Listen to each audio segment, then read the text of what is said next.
Em 2013, um geneticista na Escócia ficou olhando fixamente para um resultado que havia rodado 3 vezes separadas. E 3 vezes seguidas, a máquina lhe disse a mesma coisa impossível. Ele não estava analisando o DNA de um desconhecido. Estava olhando para a linhagem materna da mulher mais fotografada do século XX. Uma mulher cujo rosto havia vendido mais revistas do que qualquer monarca na história e cujos ancestrais teriam sido todos rastreados, catalogados e registrados nas páginas dos mais grandiosos livros aristocráticos da Inglaterra. E o que ele encontrou nas células dela simplesmente não deveria estar ali. Um marcador genético tão raro que numa base de dados com 65 mil pessoas, apenas 14 seres humanos no planeta o carregavam. 13 deles viviam na Índia. Um vivia no Nepal. Nenhum sequer vivia em algum lugar da Europa. E mesmo assim, ali estava ele, sentado discretamente na linha materna direta de Diana, princesa de Gales. Ele rodou o teste novamente. O resultado não mudou. Ele tinha 2 amostras de 2 parentes vivos diferentes que jamais tinham se encontrado. E ambos carregavam o mesmo marcador de forma independente, o que significava que não era um erro, não era contaminação, não era uma mancha numa lâmina, era real, era verdade, e havia estado escondido na linhagem mais famosa da Grã-Bretanha por mais de 200 anos. Aqui está o que você precisa entender antes de irmos mais longe. Esta história tem 2 metades, e as 2 vão te deixar inquieto. A primeira é uma descoberta genética tão estatisticamente improvável que o próprio cientista precisou convencer seus colegas de que não havia cometido um erro. A segunda é o ser humano por trás desse marcador, uma mulher que foi apagada de forma tão completa, tão deliberada, que até seus próprios descendentes, as pessoas que circulam pelo mundo com o DNA dela costurado em cada célula do corpo, não tinham a menor ideia de que ela havia existido. Elas acreditavam numa história diferente, uma mentira polida, respeitável e confortável que havia sido transmitida em jantares em família por 7 gerações. A biologia dizia uma coisa, a família dizia outra. E por 2 séculos, essas 2 histórias caminharam lado a lado, sem se tocar, sem se colidir, até que um pequeno tubo plástico de saliva as fez se chocar de frente. Então, vamos começar pelo lugar onde o mundo achava que sabia tudo. Em 1981, quando uma jovem tímida de 20 anos chamada Diana Frances Spencer subiu o corredor da Catedral de St. Paul para se casar com o futuro rei da Inglaterra. Sua ancestralidade havia sido estudada até a exaustão. Os genealogistas tratavam os Spencer como uma família aristocrática inglesa quase exemplar. Dinheiro antigo, terras antigas, sangue antigo, rastreável até duques e condes, e o tipo de nomes que preenchem os índices dos volumes de Pariato. A suposição que todos faziam, a suposição que ninguém se dava ao trabalho de questionar, era que sua linhagem era tão puramente inglesa quanto uma linhagem poderia ser. Séculos de propriedades no campo, séculos de casamentos cuidadosos entre as famílias certas, séculos daquilo que a época chamava com arrogância de boa criação. E aqui está o detalhe: essa suposição não era apenas preguiçosa, era o alicerce inteiro sobre o qual a aristocracia britânica se compreendia. A ideia de que essas famílias eram geneticamente distintas, de que seu sangue era de alguma forma mais puro, mais antigo, mais nativo do que o de todos os outros, essa ideia era a espinha que mantinha todo o sistema de classes ereto. Portanto, quando 2 parentes maternas de Diana, ambas terceiras primas da mãe dela, cuspiram num tubo como parte de um projeto de genealogia genética, ninguém esperava que os resultados fizessem qualquer coisa além de confirmar o que os registros já diziam. Esperava-se ver a linha inglesa ininterrupta se estendendo pelas colinas verdes do passado. Em vez disso, o teste alcançou aquela linha geração após geração, mãe após mãe após mãe. E em algum momento, por volta de 7 gerações atrás, esbarrou em algo que os registros haviam silenciosamente deletado. Agora preste atenção nisso, porque para entender por que essa descoberta é tão sólida, você precisa compreender por que essas parentes específicas foram escolhidas e por que o tipo de DNA, sendo testado, é tão enormemente importante. As duas mulheres descendiam do lado materno de Diana por uma cadeia ininterrupta de mães e filhas. E o teste não estava analisando o DNA comum, aquele que é embaralhado e recombinado a cada geração, metade vindo do pai, metade vindo da mãe, misturado como um baralho de cartas. Ele estava analisando o DNA mitocondrial. E o DNA mitocondrial segue regras completamente diferentes. Pense nisso por um momento. O DNA mitocondrial é transmitido apenas pela linhagem feminina, de uma mãe para todos os seus filhos, mas somente as filhas é que o repassam para a geração seguinte. Ele não se mistura, ele não se funde com a contribuição do pai. Passa intacto, praticamente inalterado, como uma carta selada entregue de mão em mão ao longo dos séculos. Uma carta que nenhum homem que entrasse na família poderia jamais tocar, alterar ou contaminar. Cada marido que entrou na linhagem Spencer ao longo de 200 anos deixou suas marcas em todo o restante do genoma. Mas a linhagem mitocondrial seguiu em frente, intocada, selada, incorruptível, o que a torna o registro mais próximo de algo à prova de adulteração que a genética possui. É um fio que você pode seguir para trás no tempo, mãe após mãe, com absoluta certeza de que ninguém o reescreveu ao longo do caminho. E é exatamente isso que torna tudo tão devastador.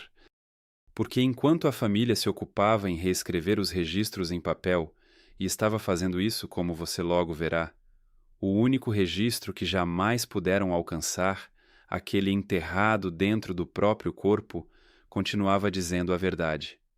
O papel dizia europeu. O sangue dizia algo completamente diferente. O marcador que o geneticista encontrou pertence a um grupo de haplogrupo chamado R30b.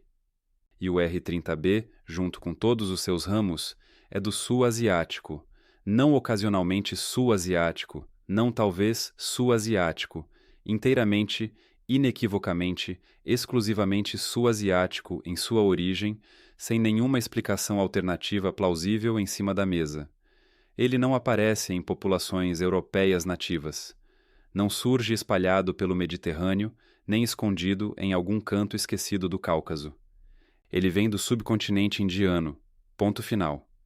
Então, quando surgiu na linhagem materna selada de uma princesa inglesa, só poderia significar uma coisa. Em algum momento, aproximadamente 7 gerações antes do nascimento de Diana, uma mulher de ancestralidade sul-asiática havia se casado, ou mais precisamente, havia entrado nessa linhagem materna direta. Uma mulher cuja existência havia sido cuidadosa e metodicamente apagada da história oficial, até que ela se tornou uma espécie de fantasma em sua própria árvore genealógica. Ela tinha um nome. Nós o conhecemos agora. Eliza Clark. E por mais de 200 anos, esse nome não apareceu em nenhuma genealogia Spencer que importasse, em nenhum dos prestigiosos registros oficiais, em nenhuma das biografias que celebravam a linhagem de Diana quando ela se casou com a família real. Ela havia sido apagada de forma tão completa e tão bem-sucedida que as próprias pessoas que carregavam o DNA dela não sabiam que ela era a sua origem. Então quem era ela? Essa mulher que não existia. Eliza Clark nasceu por volta de 1790, numa cidade chamada Surat, na costa ocidental da Índia. E se você quiser entender como uma mulher acaba sendo eliminada de uma das árvores genealógicas mais documentadas do mundo, primeiro precisa compreender o lugar que a formou. Surat, no final do século XVIII, não era nenhuma cidade pacata e esquecida. Era barulhenta, era movimentada, era um dos portos mais agitados de todo o subcontinente, um emaranhado de armazéns e cais onde a brisa marinha carregava o cheiro de sal e alcatrão, e onde caixas de pimenta, índigo e algodão bruto esperavam para ser carregadas em navios com destino à Europa. Comerciantes de uma dúzia de nações circulavam por aquelas ruas. persas, armênios, portugueses, holandeses e, cada vez mais, os homens da Companhia das Índias Orientais Britânica, que chegavam famintos, ambiciosos e determinados a fazer fortuna longe das frias salas de estar de casa. Nesse mundo, Elisa nasceu. E é aqui que as coisas ficam complicadas. Lindamente, reveladamente complicadas. Porque Elisa Clark carregava duas heranças, e a família mais tarde usaria uma como arma para esconder a outra. Preste atenção nisso, porque é a dobradiça em torno da qual gira toda a história do encobrimento. O pai de Elisa carregava um nome armênio, Kaywark, e a própria Elisa, quando pegava a pena para escrever, assinava suas cartas não em inglês, nem em nenhuma escrita indiana, mas em elegantes caracteres armênios. Agora, na lógica fria da sociedade colonial, esse único detalhe valia ouro. Porque ser armênio era ser cristão. Ser armênio era ser, aos olhos dos britânicos, respeitável, civilizado, próximo do europeu. O tipo de origem que um homem podia discretamente incorporar à história de sua família sem causar muito escândalo. A herança armênia era algo que se podia admitir à mesa de jantar. Mas eis o problema. Eis a questão que aquela assinatura conseguia esconder, mas que o sangue dentro dela não conseguia. A linhagem materna de Elisa, a linha que carrega o DNA mitocondrial intacto, de mãe para filha, de filha para filha. Essa linha era a sua asiática. Era ela que carregava o haplogrupo R30b. Então, enquanto o nome armênio repousava com orgulho na superfície, visível, útil, uma meia-verdade conveniente, a verdade mais profunda corria por baixo, selada dentro de cada célula do seu corpo, esperando 200 anos por um geneticista com um cotonete de saliva para finalmente pronunciá-la em voz alta. Pense nisso por um instante. A história de fachada e a verdade enterrada eram ambas genuinamente dela. A mentira nem era uma mentira completa. Era uma verdade seletiva. Armênia, sim, pelo lado paterno, escolhida precisamente porque podia ser usada para encobrir a parte que a sociedade colonial considerava inaceitável. Esse é um tipo de apagamento muito mais insidioso do que uma simples fabricação. Você não inventa algo do nada, apenas pega a metade conveniente de uma pessoa e deixa a metade inconveniente desaparecer. E agora chegamos ao homem que entrou na vida de Elisa e mudou tudo. Seu nome era Theodore Forbes, um escocês, um comerciante da Companhia das Índias Orientais que chegou a Surat por volta de 1809, jovem e ambicioso, estacionado a milhares de quilômetros de qualquer pessoa que o conhecesse. E ali, naquela cidade portuária úmida e agitada, Theodore e Elisa se encontraram. A versão oficial, aquela que seria registrada posteriormente em tinta fria, descrevia Eliza como a governanta de Forbes, sua doméstica, uma criada em sua casa. E talvez, no sentido técnico mais estrito, fosse esse o título que alguém escreveu num documento em algum momento. Mas a verdade do que havia entre eles era algo completamente diferente. E sabemos disso porque a verdade sobreviveu. Ela sobrevive nos 2 filhos deles, uma filha, Catherine, nascida em 1812, e um filho, Alexander, e sobrevive nas cartas, porque Eliza não era uma empregada que varria o chão. A correspondência que chegou até nós mostra uma mulher que traduzia para Forbes, que transitava entre línguas e comunidades que ele, um estrangeiro, jamais teria conseguido navegar sozinho. Ela facilitava seus contatos, ajudava-o a fazer negócios num lugar onde tudo dependia inteiramente da confiança, de saber com quem falar e de que forma falar. Numa cidade onde o sucesso ou o fracasso de um homem da companhia dependia dos relacionamentos, Elisa era, em todos os sentidos que realmente importam, sua parceira. A porta de entrada para um mundo que teria permanecido fechado para ele para sempre. Por alguns anos em Surat, esse arranjo funcionou. As crianças cresceram, a casa seguiu em frente. E eis a parte que é fácil ignorar através da distância de 2 séculos. Por uma janela de tempo, aquilo se aproximou bastante de uma família. Um homem, uma mulher, 2 filhos pequenos numa casa perto do mar.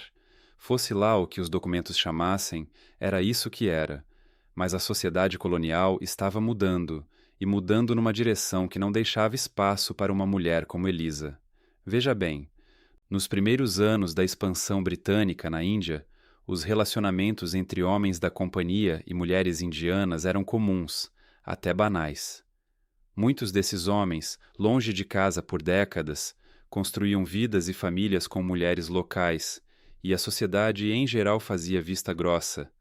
Mas à medida que as décadas avançaram, as regras foram se enrijecendo. O império tornou-se mais rígido, mais obcecado com a hierarquia racial, mais determinado a traçar linhas duras entre governante e governado, entre europeu e indiano, entre o que era respeitável e o que arruinaria as perspectivas de um homem. À medida que a carreira de Theodore Forbes avançava, enquanto ele escalava em direção ao prêmio de uma sociedade em Bombaim, o tipo de posição capaz de tornar um homem rico e estabelecido para o resto da vida, o cálculo em torno de Eliza foi mudando. Um sócio em ascensão numa companhia, com uma fortuna à sua frente, não podia se dar ao luxo de uma complicação doméstica. Uma esposa em lei comum, de sangue indiano, por mais que ela tivesse ajudado a construir aquela fortuna, por mais anos que tivessem passado juntos, por mais filhos que compartilhassem, ela havia se tornado, na aritmética brutal da época, um fardo, um obstáculo ao tipo de vida que a sociedade de Bombaim estaria disposta a lhe oferecer. E então Theodore Forbes fez a sua escolha. Ele a abandonou. Deixou Surat, deixou Eliza e deixou os filhos para trás naquela cidade portuária e foi construir uma vida nova em Bombaim, sozinho.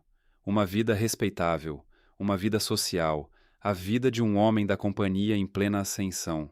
E o pior de tudo, ele nem sequer lhe disse pessoalmente. Não se sentou diante dela para dar explicações. Enquanto os arranjos para o futuro dos filhos eram feitos, enquanto se decidia para onde iriam e o que seria deles, Forbes gerenciou tudo à distância, por meio de intermediários, pelas mãos e pelas cartas de outras pessoas, como se escrever diretamente para Eliza fosse algo que um homem em sua posição não pudesse mais se permitir. A mulher que havia traduzido o mundo para ele era agora alguém com quem ele só conseguia falar por meio de atravessadores, como uma dívida sendo discretamente quitada, como um capítulo sendo encerrado antes que alguém importante pudesse lê-lo. Pense nisso por um momento. Pense no que teria significado ser Eliza naqueles meses. O homem que havia compartilhado sua cama, seus anos e seus filhos era, de repente, um silêncio do outro lado de um muro que ela não conseguia escalar. Ela ainda estava na mesma cidade, ainda estava viva, bem, criando as 2 pequenas pessoas que haviam feito juntos. E as mensagens que chegavam até ela agora vinham de segunda mão, filtradas, oficiais, a linguagem dos arranjos, e não da afeição. Ela deve ter compreendido muito rapidamente o que estava acontecendo. Uma mulher tão perspicaz, que soubera ler homens, humores e a política de um porto comercial bem o suficiente para ser útil a um mercador, também saberia ler aquilo. Ela teria entendido o que significava quando as cartas pararam de chegar com a letra dele. E é aqui que a história deixa de ser algo que se analisa e passa a ser algo que se sente. Porque depois que Forbes foi embora, depois que os anos se passaram e o próprio homem morreu, um maço de cartas veio à tona. Longe dali, na Escócia, na propriedade da família, entre os papéis e pertences que acompanham a morte de um homem, alguém encontrou um pequeno fardo de correspondências escritas em uma grafia que ninguém naquela fria casa do norte conseguia ler. Caracteres estranhos, letras desconhecidas, correspondências que haviam cruzado um oceano e sobrevivido ao homem a quem diziam respeito, guardadas numa gaveta como uma porta selada que ninguém se incomodou em abrir. Eram as cartas de Eliza. E quando gerações mais tarde foram finalmente traduzidas, eis o que revelaram.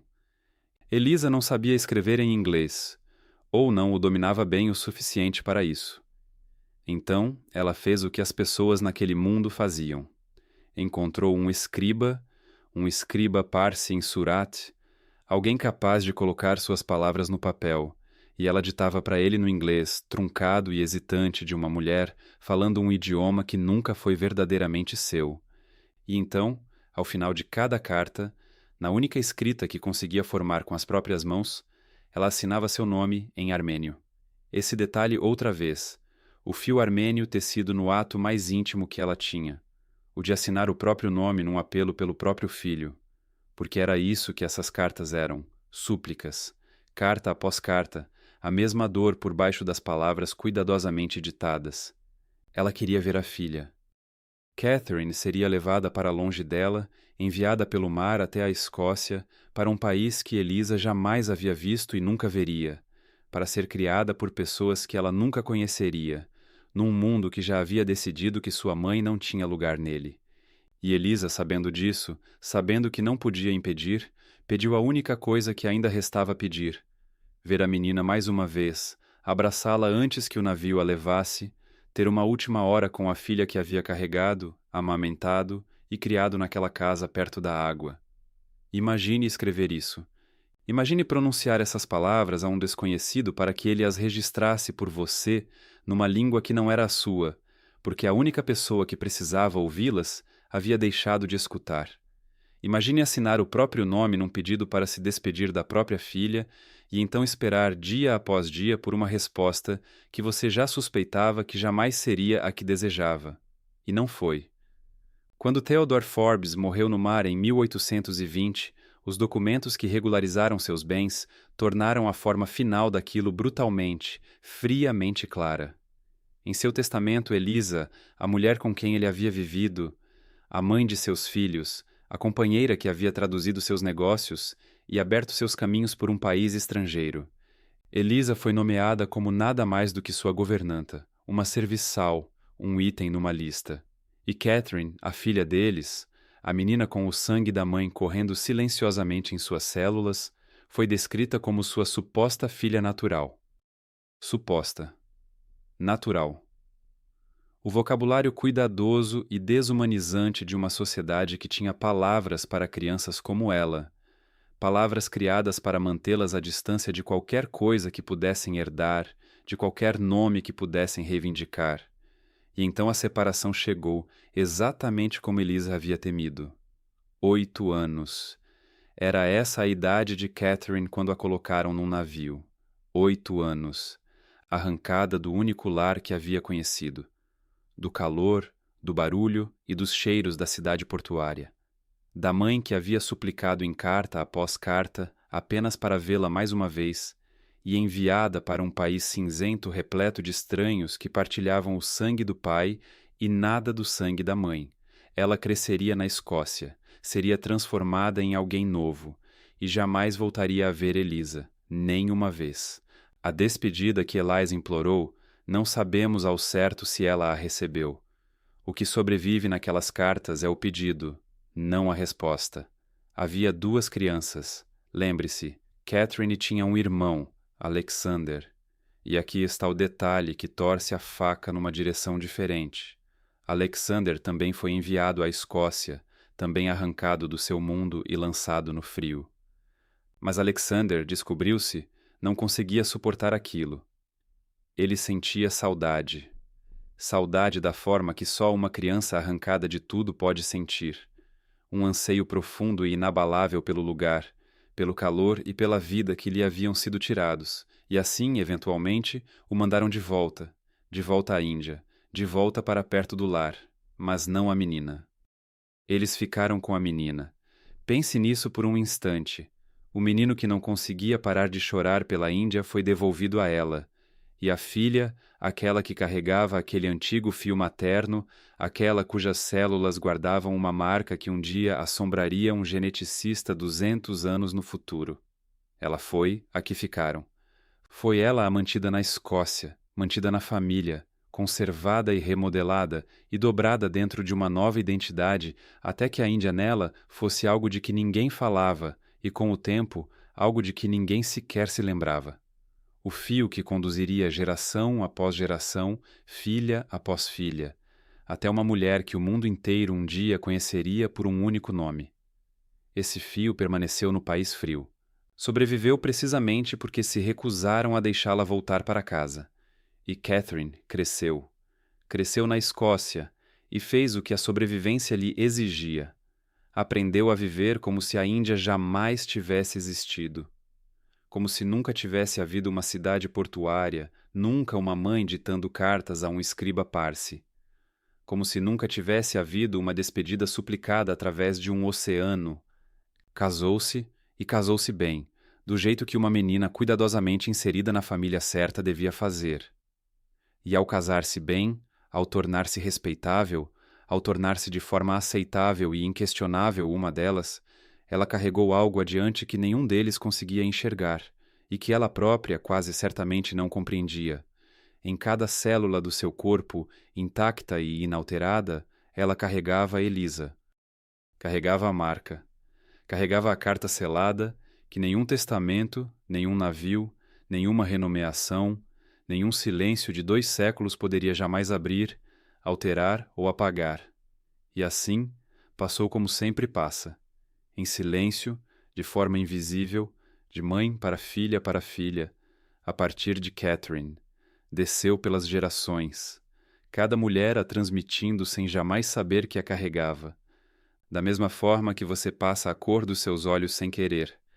Pelos anos foi viajando, por uma filha, e depois pela filha dela, até chegar a uma mulher chamada Ruth, e de Ruth a uma mulher chamada Frances, e de Frances, no 1º de julho de 1961, nasceu uma menina.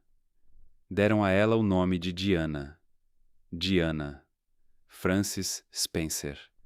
E dentro daquela bebê, nas mitocôndrias de cada célula, repousava o fio ininterrupto que ia direto de volta a uma cidade portuária na costa ocidental da Índia, a uma mulher que assinava suas cartas em escrita armênia e implorava para ver seu filho uma última vez.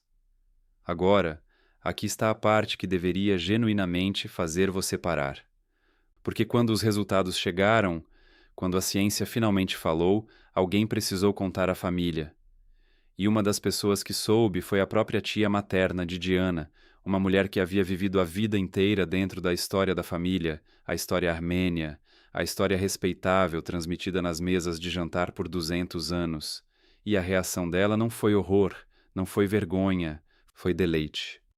Surpresa e um caloroso e genuíno deleite diante da ideia de que havia herança indiana naquela linhagem, de que essa mulher escondida estivera lá o tempo todo. Pense no que isso significa. Por 2 séculos, essa família carregou o DNA real de Elisa em seus corpos enquanto transmitia uma história que a apagava. A verdade biológica e o mito familiar viajaram lado a lado nas mesmas pessoas durante 200 anos. As células contando uma história, a mesa de jantar contando outra, e ninguém capaz de ouvir a contradição até que um laboratório em Edimburgo forçou as duas a finalmente se encontrarem. E tem mais. Uma vez que o véu foi levantado, as ironias foram se acumulando. Porque muito antes de tudo isso, os guardiões das grandes genealogias, as pessoas cuja profissão inteira gira em torno de linhagens, já haviam declarado algo extraordinário, que Diana, a noiva que se casou com a monarquia, carregava mais sangue real inglês do que o príncipe com quem se casou. Esse sangue chegou a ela através dos descendentes ilegítimos e entrelaçados das amantes de um antigo rei, por meio de duques, cujos títulos vieram de casos amorosos, e não de casamentos. Ela também descendia de uma trágica rainha da Escócia. A família real que ela integrou tinha um sobrenome que havia sido alemão, até que discretamente se renomearam como Windsor num século mais conveniente. Então a mulher que o establishment recebeu como a forasteira, aquela cuja família passou 200 anos ocultando uma ancestral de cidade portuária para parecer europeia o suficiente, ela era, pela fria aritmética das linhagens, mais enraizada na antiga linha real desta ilha do que o próprio trono. Mas a marca é o que desfaz tudo, porque esse fio não parou em Diana. Passou mais uma vez. De mãe para filho, para o seu filho mais velho, o futuro rei. Ele a carrega. A mesma assinatura rara que começou em Gujarat, no corpo de uma mulher que a família passou gerações fingindo que não existia, agora repousa nas células de um homem destinado a usar a coroa, tornando-o, com toda a probabilidade, o primeiro monarca britânico com ancestralidade indiana, comprovada correndo diretamente pela sua linhagem materna. Os primos vivos que foram testados mostraram apenas um traço tênue de ancestralidade sul-asiática, na medida ampla, algo abaixo de 1%. Do jeito que 7 gerações diluem tudo, exceto a única coisa que não se dilui. E essa única coisa, o fio mitocondrial, a carta selada, termina aqui porque só passa através das mães. Um rei não pode transmiti-la adiante. Então a marca de Elisa, que sobreviveu a um testamento, a uma separação, a um oceano, a uma renomeação e a 200 anos de esquecimento cuidadoso, não passará para os filhos dele.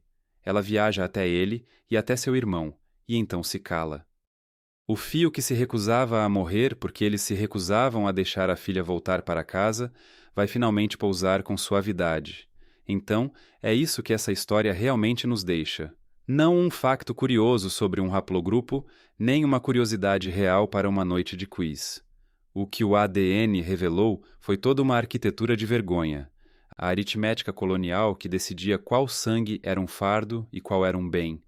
As palavras trocadas num registro para tornar uma mulher aceitável. O cálculo brutal que devolveu um rapaz em luto, mas reteve uma rapariga conveniente. Tudo isso não passou de uma mentira lançada sobre um ser humano. Elisa era real. Amou. Traduziu. Negociou. Implorou. E o império que precisava que ela desaparecesse conseguiu apagá-la do papel. Mas não conseguiu chegar até a célula. Não pôde tocar no único registro que ela deixou na única tinta que não pode ser alterada. A própria filha e a filha da filha, descendo até a mulher mais fotografada do seu século e seguindo em frente até um futuro rei. Tentaram fazê-la desaparecer. A ciência tornou-a impossível de esquecer.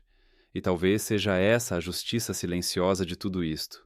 Que aquilo de que tinham vergonha foi exatamente o que sobreviveu, enquanto a mentira que inventaram para substituí-la é a parte que agora se desfaz nas mãos de todos. Por isso quero ouvir de vocês. Se uma única palavra num registro empoeirado conseguiu esconder uma mulher como Elisa durante 2 séculos, e se o próprio ADN dela foi o que finalmente a trouxe de volta, então de quem será a história que ainda está enterrada agora mesmo, à espera nas células de algum descendente vivo por um teste que ainda não foi feito? Digam nos comentários qual linhagem oculta de uma figura histórica gostariam que a ciência desvendasse a seguir e quem acham que o mundo pode encontrar escondido lá dentro.